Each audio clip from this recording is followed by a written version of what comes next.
Hi everyone. இன்னைக்கு வீடியோவில் நம்ம எக்ஸ்ப்ளோர் பண்ண போகிறது சிங்கப்பூரில் இருக்கிற ஹாக்கர் சென்டர் பற்றி தான்.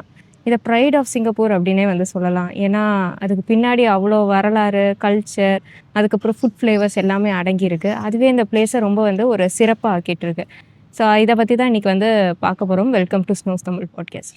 ஸோ இந்த ஹாக்கர் சென்டர் எப்போ ஸ்டார்ட் ஆகுது அப்படின்னு சொல்லிட்டு பார்த்தோன்னா 19th சென்ச்சுரியில் சிங்கப்பூரை லேண்ட் ஆஃப் இமிகிரன்ஸ் அப்படின்னே வந்து சொல்லலாம். நேட்டிவ் மக்கள் அப்படின்னு சொல்லிட்டு பெருசாக கிடையாது. இங்கே 3 நாட்டு மக்கள் வந்து வாழ்கிறாங்க. சைனா, மலேசியா, அதுக்கப்புறம் இந்தியா. மெஜாரிட்டி பார்த்தீங்கன்னா சைனீஸ் மக்கள் வாழ்கிறாங்க. ஒரு 70% மக்கள் வந்து சைனீஸ் தான். அப்புறம் 2வது பெரிய இடத்துல இருக்கிறது மலேசியா. அப்புறம் 3வது இருக்கிறதும் இந்திய தமிழர்கள். இவங்க என்ன பண்ணுறாங்கன்னா, அவங்க நாட்டிலேருந்து இங்கே வரும்போது அவங்களுடைய ஃபுட் கல்ச்சர்ஸ், ட்ரெடிஷன்ஸ் எல்லாத்தையுமே வந்து கொண்டு வந்தாங்க. அப்போ 1960 இப்போ நம்ம நாட்டிலலாம் வந்து ரோட்டோர கடை, தெருமுக்குல ஒரு கடை, அந்த மாதிரிலாம் எப்படி இருக்கோ அதே மாதிரி தான் சிங்கப்பூரில் 1960 இருந்துச்சு. தள்ளுவண்டி கடையில் தான் வந்து இந்த மாதிரி வந்து வித்துட்ருந்தாங்க. ஸோ அதுக்கப்புறம் வந்து 1965 சிங்கப்பூருக்கு இண்டிபெண்டன்ஸ் கிடைச்சதுக்கப்புறம் அப்போ பிரைம் மினிஸ்டர் ஆயிருந்தது லீ குவான் யூ. அவர் வந்து இங்கே இருக்கிற ஃபுட்டெல்லாம் ஹைஜீன் சரியில்லை, ஏன்னா இந்த மாதிரி ஓப்பன்லலாம் வந்து ஃபுட்ஸை வித்துட்ருந்தாங்க. அதே மாதிரி கூட்டமும் நிறைய ஆகுது, இதனால டிராஃபிக் கன்ஜெஷனும் ஏற்படுறனால அதுக்காண்டி இதுக்கு ஒரு சொல்யூஷன் அமைக்கணும்னு ஆரம்பிக்கப்பட்டது தான் பர்பஸ்ஃபுல் பில்டிங். ஸோ பர்பஸ்ஃபுல் பில்டிங்கிறது ஒரு பில்டிங்குள்ளே இந்த தள்ளுவண்டியில் கடை வச்சுருக்காங்களா, அந்த பில்டிங்குள்ளே கடையை வச்சுக்கலாம். அதே மாதிரி இந்த பில்டிங்குள்ளே இருக்கிற கடை எல்லாத்துக்குமே காமனான சீட்டிங் ஃபெசிலிட்டி இருக்கும். அப்புறம் டஸ்ட்பின் ப்ராசஸ் பண்ணுறது, க்ளீனிங் ப்ராசஸ் பண்ணுறது, இது எல்லாமே வந்து கவர்மெண்ட்டே பார்த்துக்கும். ஸோ இப்படி ஆரம்பிக்கப்பட்டது தான் இந்த பர்பஸ்ஃபுல் பில்டிங். இப்போ 1980 பார்த்தீங்கன்னா கிட்டத்தட்ட ஒரு 100 பர்பஸ்ஃபுல் பில்டிங் இந்த மாதிரி வந்து ஓப்பன் பண்ணாங்க. அண்ட் ஆயிரக்கணக்கான ஹாக்கர்ஸ் இதில் வந்து உள்ளே வந்தாங்க. இன்றைக்கி இந்த பிளேஸை பார்த்தோன்னா அவ்வளோ க்ளீனாக, நீட்டாக, அஃபோர்டபுளாக இருக்குது அப்படின்னு தான் வந்து சொல்லணும். ஸோ இதை தான் வந்து ஹாக்கர் சென்டரோட தொடக்கம். சிங்கப்பூரில் பார்த்தீங்கன்னா 110 ஹாக்கர் சென்டர்ஸ் இருக்குது. ஒவ்வொன்றுமே ஒவ்வொரு விதத்தில் வந்து சிறப்பாக இருக்குது. இப்போ வந்து மேக்ஸ்வெல் ஹாக்கர் சென்டரில் சிக்கன் ஹைனோனிஸ் ரைஸும் ரொம்பவே பாப்புலர். அடுத்ததாக நம்ம மதியானம் போன நியூட்டன் ஹாக்கர் சென்டரில் பார்த்தீங்கன்னா அந்த இடமே ரொம்ப பாப்புலர். ஏன்னா வந்து கிரேசி ரிச் ஏஷியன்ஸ் அப்படின்ற படத்தில் வந்து அந்த இடத்த ரொம்பவே எடுத்திருப்பாங்க. அப்புறம் இப்போ நம்ம எடுக்கிறது வந்து பார்த்தீங்கன்னா லாபாசா. இது சிங்கப்பூரோட பிஸ்னஸ் சென்ட்ரல் டிஸ்ட்ரிக்ட்டுக்கு நடுவில் இருக்குது. அப்புறம் இங்கே 24x7 இந்த கடை ஓப்பனில் இருக்கும். இங்கே ரொம்ப ஸ்பெஷலே பார்த்தீங்கன்னா சாட்டே. அடுத்ததாக வந்து டெக்கா சென்டரில் ஒரு ஹாக்கர் சென்டர் இருக்குது. டெக்கா சென்டர்ன்றது நம்ம லிட்டில் இந்தியா. அங்கே மெஜாரிட்டி இருக்கிறத பார்த்தீங்கன்னா south Indian, north Indian dishes இருக்கும். அப்புறம் ஓரளவு சைனீஸ், மலேசியன் டிஷ்ஷஸ் இருக்கும். நம்ம எந்த ஏரியா போகிறோமோ அந்த ஏரியாவை பொறுத்து தான் ஹாக்கர் சென்டர் இருக்கும். இப்போ நீங்கள் வந்து லிட்டில் இந்தியாவுக்கு போனால் மெஜாரிட்டி இந்தியன் ஷாப்ஸ் இருக்கும். அதே இது இப்போ மற்ற ஏரியாலாம் போனால் மெஜாரிட்டி சைனீஸ் அண்ட் ஓரளவு மலேசியன் ஷாப்ஸ் இருக்கும். ஏன்னா இங்கே மெஜாரிட்டி பாப்புலேஷனும் பார்த்தீங்கன்னா சைனீஸ் தான். இங்கே உள்ள லோக்கல் ஃபேவரட் டிஷ்ஷஸ் என்ன அப்படின்னு சொல்லிட்டு பார்த்தோன்னா, இது சிக்கன் ஹைனானீஸ் ரைஸ். டெண்டர் சிக்கனை குக் பண்ணி ஃப்ளேவர்ட் ரைஸ் அண்ட் சில்லி சாஸோட தருவாங்க. பெருசாக எந்தவித ஃப்ளேவர்ஸ்லாம் எதுவும் ஆட் பண்ண மாட்டாங்க. அந்த டெண்டர் சிக்கனை குக் பண்ணி வர ஃப்ளேவர்ஸ் வச்சு தான் சாப்பிட்ற மாதிரி இருக்கும். அடுத்ததாக வந்து சார்கேட்யூ, அது வந்து ஃப்ரைட் நூடுல்ஸை மீட்டோட மிக்ஸ் பண்ணி சாப்பிட்ற மாதிரி இருக்கும். 3வது பார்த்திங்கன்னா இப்போ நம்ம சாப்பிட்டுட்டு இருக்கிறது லக்ஷா. ஸோ இந்த இது பார்த்திங்கன்னா கோகோனட் மில்கில் ஸ்பைசஸ் போட்டு அப்புறம் நூடுல்ஸும் போட்டு தந்திருக்காங்க. இது வந்து ஒரு சூப் நூடுல்ஸ் பிடிக்கிற மாதிரி இருக்குது. அண்டு ஃப்யூஷன் டிஷ்ஷுன்னு பார்க்கும்போது இது சைனீஸ் அண்ட் மலாயோட ஃப்யூஷன் டிஷ். அண்ட் சிங்கப்பூர் அவங்களுடைய ஓன் டிஷ்ஷாக இதை வந்து பார்க்குறாங்க. அடுத்ததாக வந்து சாட்டே.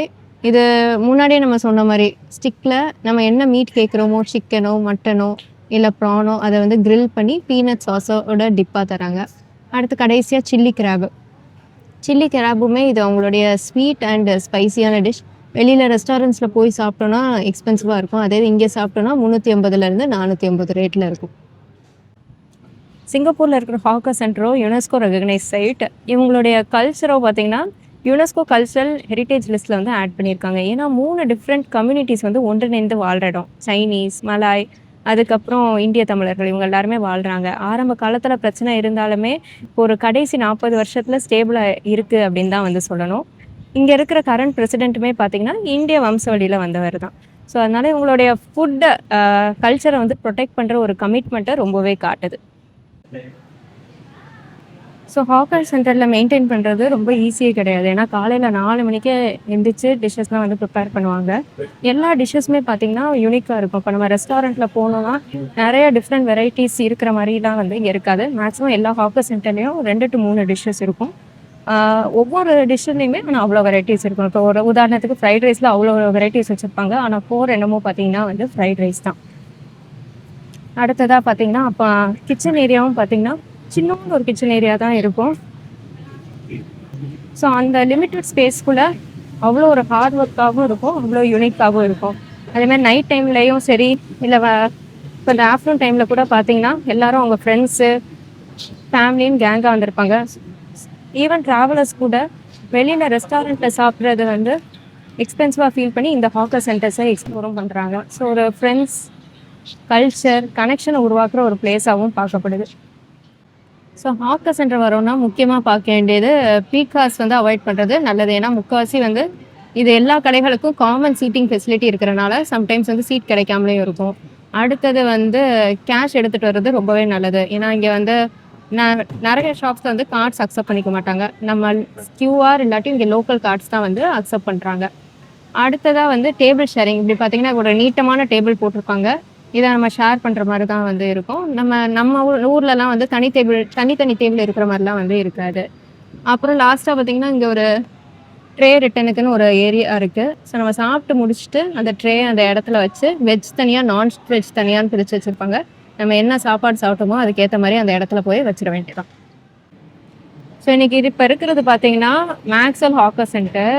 மதியானம் லஞ்ச் டைமுக்கு வந்திருக்கோம். எவ்வளோ தூரம் கூட்டம் இருக்குது அப்படின்றது நீங்கள் பார்க்கலாம். ஸோ அதனாலேயே வந்து மேக்ஸிமம் பீக் ஹார்ஸ் அவாய்ட் பண்ணுறது ரொம்பவே நல்லது.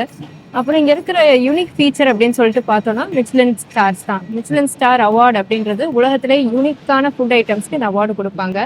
ஈரோப்பில் இருக்க பெரிய பெரிய ஹோட்டல்ஸ் தான் இந்த வந்து அவார்ட்ஸ் கொடுத்துருக்காங்க. அதுக்கப்புறம் சிங்கப்பூரில் இருக்கிற ஹாக்கர் சென்டர்ஸில் இருக்கிற யூனிக்கான டிஷ்ஷஸ்க்கும் இப்போ இந்த அவார்ட்ஸ்லாம் வந்து கொடுத்துருக்காங்க.